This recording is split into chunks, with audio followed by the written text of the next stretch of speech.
kita harus persiapkan untuk insya Allah bisa memaksimalkan Ramadan. Setidaknya ada 4 yang harus kita siapkan. Ya. Ada 4 yang harus kita persiapkan dalam rangka menyambut Ramadan yang insya Allah kalau 4 itu benar-benar kita lakukan, insya Allah kita bisa maksimal Ramadan ini. Dan kalau Ramadan ini baik, insya Allah 11 bulan yang akan datang menjadi baik insya Allah. Yang pertama apa? Yang pertama kemudian adalah al-farah. Kita harus gembira menyambut bulan suci Ramadan. Jangan sampai kemudian di hati ada kesedihan ketika menyambut bulan suci Ramadan dengan urusan-urusan duniawi. Misalnya, ya Ramadan lagi gak bisa mudut gitu kan. Artinya gak bisa merokok lagi. Jangan sampai. Harus kalau gak bisa gembira beneran, digembira-gembirakan. Karena penting gembira ini. Sebab apabila di awal kita sudah menyambut Ramadan itu dengan hati yang gak senang, maka kita menjalaninya juga berat. Tapi kalau kita senang apa aja, kemudian yang kita senang itu kita menjalaninya jadi mudah. Makanya sampai dikatakan dalam hadis itu seperti ini, man fariha bi dukhuli Ramadan haramallahu jasadahu 'alan nar. Siapa yang gembira dengan sebenar-benarnya gembira ketika datang bulan suci Ramadan, maka Allah haramkan batang tubuhnya daripada api neraka.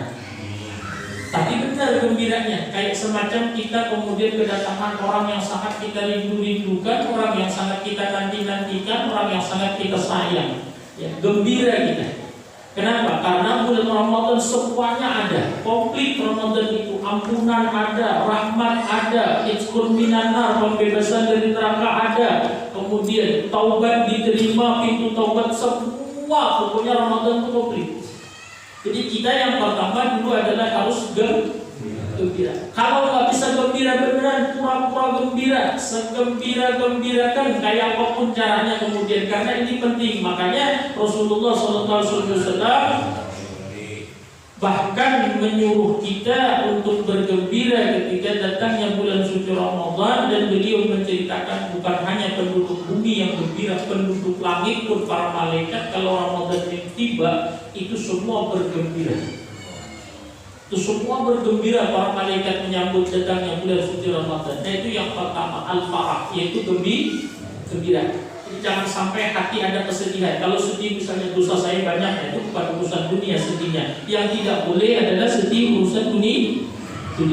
Ya, satu, gembira dulu hati kita, apapun keadaannya. Yang kedua, kemudian menyambut Ramadan itu yang paling penting adalah handiyah. Harus punya niat. Gembira yang pertama, yang kedua setelahnya ketika Ramadan itu kita punya niat, bahasanya itu kita pengen apa nih Ramadan ini. Ada niat kita di dalam hati, saya Ramadan ini pengen full sholat isya dan subuh berjamaah gak lewat. Nah itu namanya ada niat. Saya pengen khatamkan Quran berapa kali kan? 2, 3 sekali lah minimal. Sekali lah. Ya, saya pengen pokoknya punya niat yang baik. Sampai di antara kebiasaan para ulama salafus saleh itu kalau masuk malam pertama Ramadan itu mereka pasang niat itu banyak. Yang pertama yang paling penting, aku berniat Ramadan ini sebagaimana Rasulullah, para sahabat, para ulama, para salafus saleh berniat mereka ketika Ramadan, maka niatku seperti ini.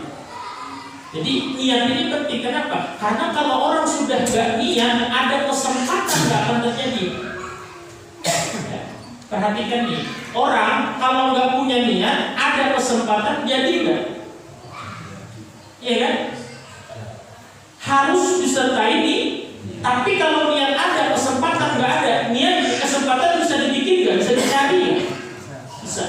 Nah, makanya menyambut Ramadan itu sama. Kalau memang orang nggak ada niat, saya contohkan begini. Kalau biasanya sebelum Ramadan bangun jam berapa? Pagi. Jangan jam 7. 4. Lewatnya berapa? Setengah jam. 4 lewat setengah jam. Ya kan? Kalau Ramadan bangun jam berapa? Jam 2. Pertanyaan berikutnya, tahajud gak?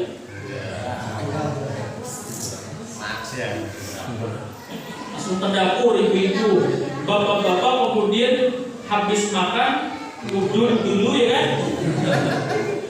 Padahal kalau tahajud bisa nggak? Tapi kenapa nggak?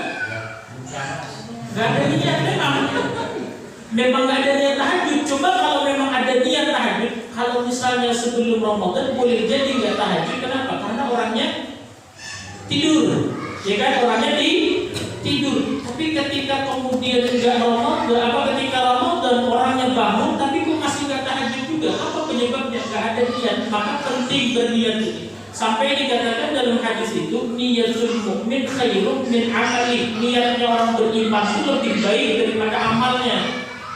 Jadi niat aja dulu. Saya niat tahun ini khatam Quran, Ramadan. Saya niat pokoknya bisa subuh berjamaah. Saya niat lagi sedekah, misalnya tiap hari 1.000, 2.000, 5.000 dan lain sebagainya. Saya niat, pokoknya niat yang baik-baik. Ya, kalaupun nanti misalnya belum ada yang nggak bisa mengerjakan semuanya, maka setidaknya niatnya dapat pahala. Ya, berbeda. Kenapa dikatakan oleh Nabi niat orang beriman itu lebih baik dari amalnya? Karena kalau begitu niat, kalaupun belum bisa amalin dapat pahala. Tapi kalau amal tanpa disertai niat nggak jadi pahala. Orang sholat nggak ada niatnya, sholatnya tidak ada pahalanya. Kemudian orang misalnya lagi melakukan ibadah tapi nggak ada niatnya, maka nggak ada pahalanya. Tapi kalau orang berniat belum bisa melakukan karena belum mampu, maka dapat pahala niat. Maka yang kedua, Ramadan yang penting niat dulu. Ya. Karena kan memang kita nggak niat, kita bahasnya gini. Ya kalau sempat tarawih, kalau enggak ya enggak, pasti banyak nggak sempatnya. Karena niatnya sudah, ya kalau sempat, ya kan? Ya kalau sempat ya ngaji, baca Quran. Kalau sempat, kalau enggak ya nggak baca. Insya Allah nggak baca. Ya, maka penting niat itu. Jadi setelah gembira, yang kedua niat dulu. Memang kita nggak ada niat. Saya tahun ini pengen niat tahajud nih. Kalau bangun sahur nih, rugi banget. Saya niat pengen tahajud nih, saya niat pengen baca Quran, saya niat pengen tarawih, saya pengen niat kalaupun tarawih nggak bisa full, saya pengen niat pokoknya isya subuh berjamaah istiqomah sebulan penuh Ramadan.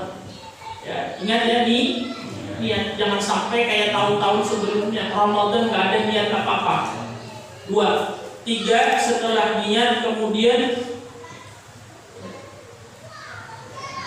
memang punya apa bahasanya ya?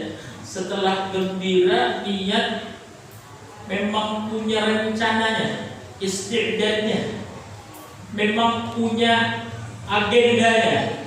Jadi misalnya kalau sudah niat saya pengen baca Quran, saya pengen tarawih, saya pengen sholat isya subuh berjamaah, tapi nggak diagendakan juga nggak bisa.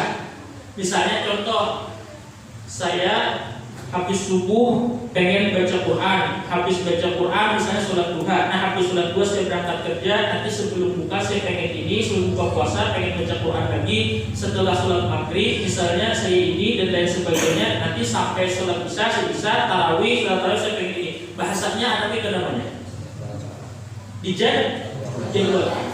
Apapun yang tidak dijadwalkan sekalipun punya niat sulit dilaksanakan. Maka sampai Sayyidina Ali itu mengatakan begini, Al-haq bi ghairi nizam sayalibuhul batil bin nizam. Kebenaran tapi tidak diorganisir itu bisa dikalahkan oleh kebatilan yang terorganisir. Paham gak nih? Kalau belum makan nggak nyambung jangan-jangan ya. Al-haq bi ghairi nizam sayalibuhul batil bin nizam. Kebenaran tapi tidak diorganisir. Ya udah, kemudian kadang-kadang habis zuhur baca Qur'annya, kadang-kadang malam, kadang-kadang subuh, nggak ada aturannya sama sekali. Itu yang biasanya kemudian 10 hari pertama aja baca Quran, habis itu kemudian shadaqallahul azim. Coba agendakan, kapan mau baca Quran, berapa kali sehari? Oh saya mau 2 kali, kapan? Habis subuh sama habis tarawih, habis subuh sama habis tarawih. Setelah niat lalu kemudian agendakan, maka yang akan bikin bantu akan permudah Allah yang punya urusan. Ya, walladzina jahadu fina lanahdiyannahum subulana. Kata Allah, asal sungguh-sungguh saja setelah berniat dia rencanakan untuk taat ibadah. Walladzina jahadu fina lanahdiyannahum subulana. Urusan nanti gimana caranya kami yang urus, kata Allah. Ya. Jadi ini penting, satu gembira, dua niat, tiga dijadwalkan. Nah, kalau selama ini memang nggak ada niat, memang nggak ada jadwal, maka itulah kemudian yang Ramadannya orang itu bisa gagal. Dalam arti kemudian ya Qurannya nggak khatam, berjamaahnya nggak full, tarawihnya nggak khatam, dan lain sebagainya. Begitu selesai Ramadan, balik lagi seperti semula. Itu yang dikatakan orang Ramadannya gagal. Yang terakhir, yang keempat, yang ini kemudian juga harus jangan dilupakan, yaitu doa. Berdoa minta kepada Allah, ya Allah, apalagi nanti malam pertama Ramadan, ya Allah, beri taufik hidayah hamba, keluarga, anak istri supaya bisa memaksimalkan Ramadan tahun ini, ya Allah. Orang-orang salafus saleh itu dikatakan 6 bulan sebelum Ramadan itu mereka berdoa supaya bisa ketemu Ramadan, bisa maksimal Ramadan. 6 bulan setelah Ramadan mereka itu berdoa full supaya ibadah Ramadannya minta diterima.